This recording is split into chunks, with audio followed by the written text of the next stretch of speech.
स्तनगिरीतटी सुप्तं उद्बोध्य कृष्णं पाराब्धं श्रम श्रुति सदसर सिद्ध अध्यापयन्ति सोशिष्टायां सृजनि गलितं या फलकृत्य भुङ्क्ते गोदा तस्यै नमैदमिदं भूय एवास्तु भूयः भूतं सरच महतावाय वर्तनादा श्री भक्तिसार कुलशेखर योगी वाहन वक्रान्निरेणु परकाल यतीन्द्र मिश्रान् श्रीमत् परांकुश मुनिं प्रणतोस्मि नित्यम्।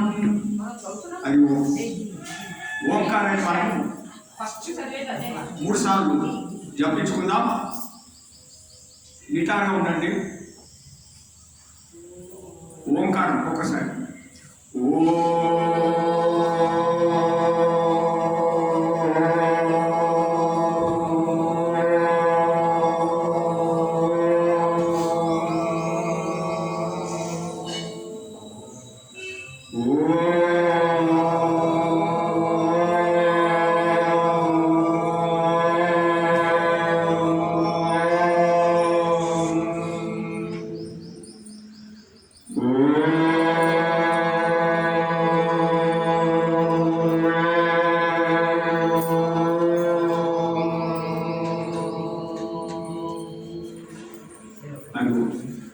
భగవద్ బాంధవులారా అందరికీ హృదయపూర్వక నమస్కారాలు. మనం ఈరోజు 22వ పాసురంలో ఉన్నాం. అయితే 22వ పాసురంలో మనకు నిన్న ఇయాల ఈ రెండు పాసురాలు మనకి ఏం నేర్పుతున్నాయి అమ్మా? ఈ రెండు పాసురాలు మనకి ఏం చెప్తున్నాయి? 21, 22 మనకు ముఖ్యంగా ఏం నేర్పుతుందంటే అనన్య గతి, పరమాత్మకు మనము చెందినవాడు అంటే పరమాత్మనే మనకు దిక్కు, అనన్య గతి, ఇతరులు కాదు మన గతి. ఈ రెండు పాసురాలు 21, 22లో మనకు పరమాత్మయే గతి అని చెప్తుంది. నిన్నటి పాసురంలో నాది అనేది పొడగొట్టింది. మనకు అభిమానాలు రెండు రకాలుగా ఉంటాయి. అభిమానాలు రెండు రకాలు, ఒకటి నాది, ఒకటి నేను. ఈ నాది నేను పోతేనే మనం పరమాత్మ దగ్గరికి పోతాం. ఈ నాది నేను ఉన్నంత మట్టుకు మనకు పరమాత్మ దొరకడు. ఇది రాసి పెట్టుకోవచ్చు. ఇది మన అమ్మవారు కూడా అదే. మనం ఎంత మట్టుకు మనకు నాది అనుకుంటున్నాము, ఎంత మట్టుకు నేను అనుకున్నంత మట్టుకు మనం పరమాత్మ దగ్గరికి పోమని మనకు అంటారు తెలియదు. ఇది ఈ క్రమం అన్నమాట. ఈ క్రమాన్ని మనం పోతూ ఈ అంతరాంతం ఇది మనం పట్టుకోవాలి. మనం ఎన్ని చేసినామని కాదు, మనకి ఇవి పోతున్నాయా లేవా, ఈ విధంగా మనం అమ్మవారు చెప్పినట్టు క్రమాన్ని పట్టుకోవాలా.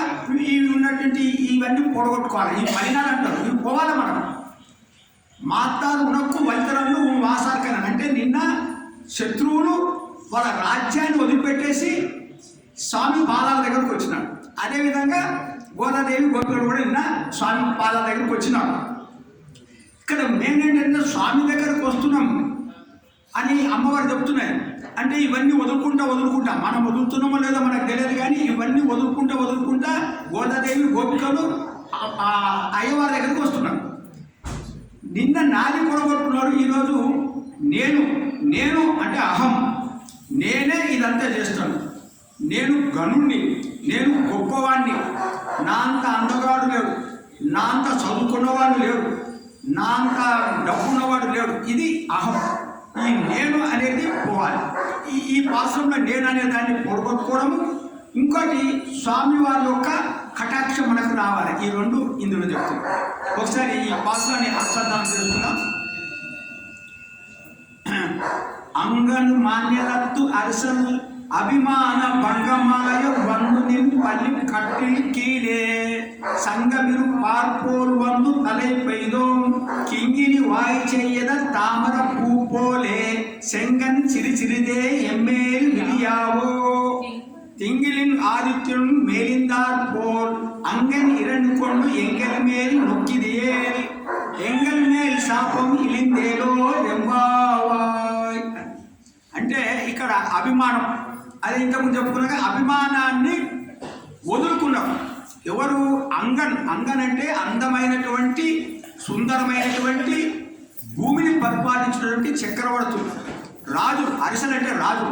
ఈ రాజులు ఈ అందమైన భూమిని పరిపాలించిన ఈ రాజులు మాంత ఘనులు లేరు, మాంత గొప్పవాళ్ళు లేరు అనేటువంటి ఆ అహంకారం, అభిమానం ఉన్నదే అది వదులుకొని వందుని పల్లి కట్టిల్ కీలే నీ దగ్గరకు వచ్చినాము. ఎక్కడికి వచ్చినాము? నీ సింహాసనము కిందికి వచ్చినాము. పరమాత్మ యొక్క సింహాసనం దగ్గరికి రావాలి అంటే శ్రీకృష్ణ పరమాత్మనే గతిని రావాలి. ఆ సింహాసనం కింద వచ్చి దూరినారు ఈ రాజులందరూ వచ్చి. అదేవిధంగా ఎట్లొచ్చిందో సంఘం మీరు పార్కోలు వందు, సంఘం అంటే గుంపులుగా వచ్చారటండి రాజులందరూ స్వామి సింహాసనం కిందికి. అదేవిధంగా తలైపోయిదో మేము కూడా అంటే గోపికలు అంటున్నారు పోతే మేము కూడా నీ దివ్య సన్నిధికి ఆ రాజులు ఎట్లొచ్చిండ్రో అభిమానం వదిలిపెట్టి మేము కూడా వచ్చాము. ఇక్కడ అభిమానం అంటే ఏంటంటే మనము ఈ ఈ ఈ శరీరానికి నేనే రాజు, ఈ శరీరం నేనే రక్షించుకుంటాను, నేను ఈ శరీరానికి స్వతంత్రుని, ఈ భావన ఉంటుందండి. ఇది పోవాలి. అంటే ఈ శరీరములో ఉన్నటువంటి ఆత్మ కదా, ఈ ఆత్మ పరమాత్మకి శరీరం అనుకోవాలి. అంటే నేను పరమాత్మకు చెందిన వాడిని అది మనం అనుకోవాలి. అది మనకు అమ్మవారికి నేర్పుతుంది. ఎప్పుడు మనమైతే ఈ యొక్క శరీరం పరమాత్మకు చెందింది అనుకున్నాం అనుకో, అంటే ఈ శరీరం అంటే ఈ శరీరం ఇక్కడ ఉండిపోతుందండి. మనకు కనబడే ఈ స్థూల శరీరం, ఈ స్థూల శరీరం ఇక్కడ ఉండిపోతుంది. ఈ స్థూల శరీరము ఈ పంచభూతాలతో తయారైంది, ఇక్కడ ఉండిపోతుంది. లోపల ఉన్నది కదా ఆత్మ, ఈ ఆత్మలో పరమాత్మ ఉన్నాడు. అంటే పరమాత్మకు మన ఆత్మ శరీరం. పరమాత్మ ఎక్కడున్నాడు? మన ఆత్మలో పట్టిన ఉన్నాడు. మనము ఎన్నో బయట వెతుకుతూ ఉన్నాం. ఇలా బయట మనం పూజిస్తూ మెల్లగా మనం అంతర్ముఖం కావాలంటారు పెద్దలు అమ్మవారు. ఈ యొక్క ఆత్మలోనే పరమాత్మ, అంటే పరమాత్మకు మన ఆత్మ శరీరం అన్నమాట. అంటే ఈ శరీరము పరమాత్మకు ఆత్మ అంటే నేనే ఈ పరమాత్మ అన్నమాట. అంటే ఈ ఆత్మనే పరమాత్మ. ఆ పరమాత్మ ఆత్మలో ఒకటి ఉన్నాడు కాబట్టి మన ఆత్మనే పరమాత్మకు శరీరం. ఈ భావన మనకు వచ్చిందనుకో అప్పుడు ఏమైపోతుంది? మనం అంతటా పరమాత్మ చూడగలుగుతాం. అంటే ఇతరులకు ద్వేషం రాదు. మనం ఇతరులు ఎవరు మనకు పరాయి వాళ్ళు కనబడరు అన్నమాట. అది మనకు తెలియజేస్తుంది. ఇలా ఏ విధంగా అయితే రాజులు వాళ్ళ యొక్క దేహాభిమానం వదులుకొని నీ సింహాసనం దగ్గరికి వచ్చినాడో గోడదేవి కూడా మేము కూడా నీ దగ్గరికి వచ్చినాము అని చెప్తుంది. ఇంకొకటి పరమాత్మ దగ్గరికి పోవాలండి. మీకు భాగవతంలో ఒక చిన్న కథ ఉన్నది చెప్తాను. భాగవతంలో మన సుఖమహర్షి పరీక్షిత్ మహారాజు చెప్తాడు. ఎందుకంటే తక్షకుడమే పాము కలిసి చనిపోతాడు. ఎవరు? పరీక్షిత్ మహారాజు. అందుకోసం 7 రోజులు భాగవతం విన్నాడు. ఆ తర్వాత తక్షకుడు ఆ పాము వచ్చి కరవడం జరిగింది, తను ప్రాణం వదిలిపెట్టేసి. అయితే ఈ తక్షకుడు ఇలా ఎవరు? మన పరీక్షిత్ మహారాజు ఒక కొడుకు జనమేజయుడు ఏం చేసింటే ఈ తక్షకుడు పాము మా నాన్నని కలిసేసి చంపింది కాబట్టి పాములన్నీ సావాలని ఒక పెద్ద సర్పయాగం చేశాడట. సర్పయాగం చేస్తే అన్ని పాములు వచ్చి ఆ యాగంలో చనిపోతున్నాయి. అప్పుడు ఈ తక్షకుడు ఏం చేసిందంటే పరిగెత్తుకొని వెళ్ళి ఇంద్రుని యొక్క సింహాసాన్ని కింద పట్టుకున్నాడు. ఇంద్రుని సింహాసనం పట్టుకొని ఉన్నాడు. వీళ్ళు ఎంత మంత్రాలు వేస్తున్నా అన్ని పాములు వస్తున్నాయి కానీ తక్షకుడు వస్తలేడు. అప్పుడు వీళ్ళేం చేశారు? ఈ ఋత్వికులు అంటే ఈ బ్రాహ్మణులు మన ఇంద్రుని సింహాసనం పట్టుకున్నటువంటి తక్షకుతో సహా యజ్ఞంకి రావాలని మంత్రం జరిగింది. అప్పుడు ఇంద్రుని సింహాసనము ఈ తక్షకుడు కలిసి వస్తున్నట్ట.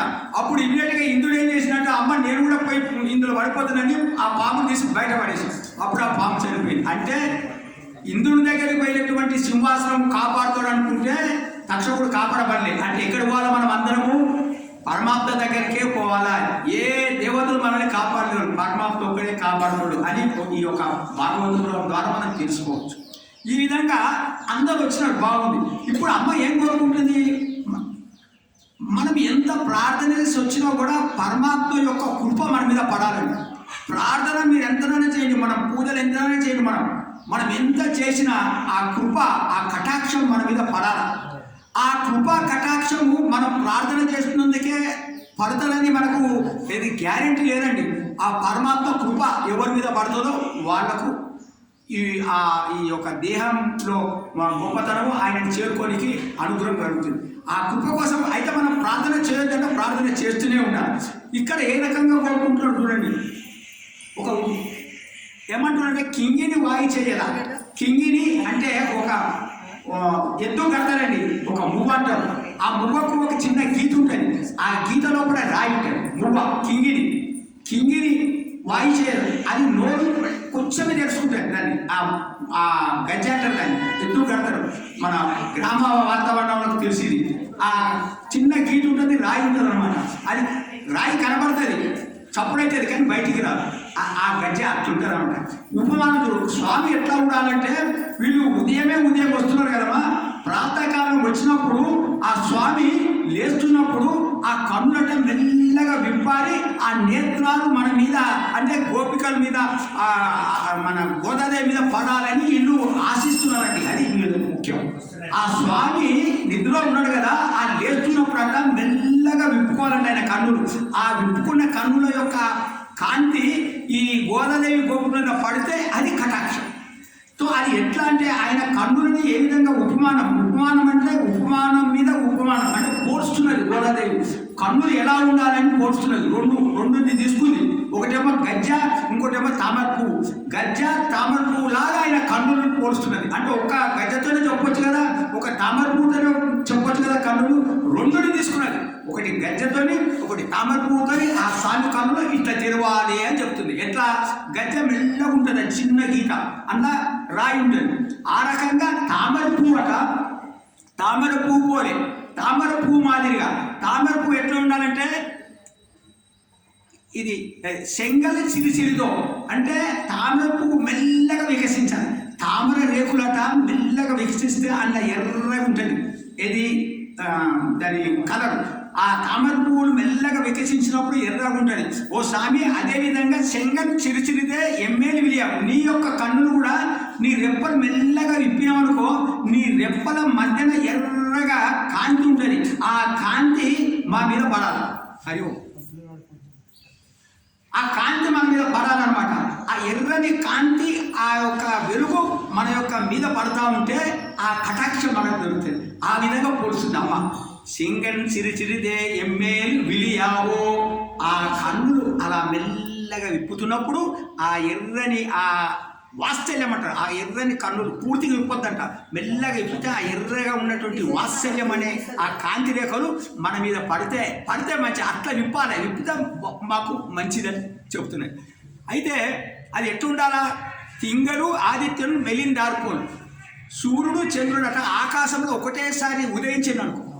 సూర్యుడు చంద్రుడు ఆకాశంలో ఉదయించినట్టు నీ రెండు కన్నులతోని మమ్మల్ని చూస్తే, చూడమని కాదు, అలాంటి సూర్యుడు చంద్రుడు లాంటి రెండు కన్నులతోని మమ్మల్ని చూస్తే ఏమవుతుందంటే ఎంగల్ మేల్ శాపం, మేము జన్మల చేసిన పాపం మేము అనుభవిస్తేనే తీరని శాపము, ఆ పాపాలన్నీ పోతాయి.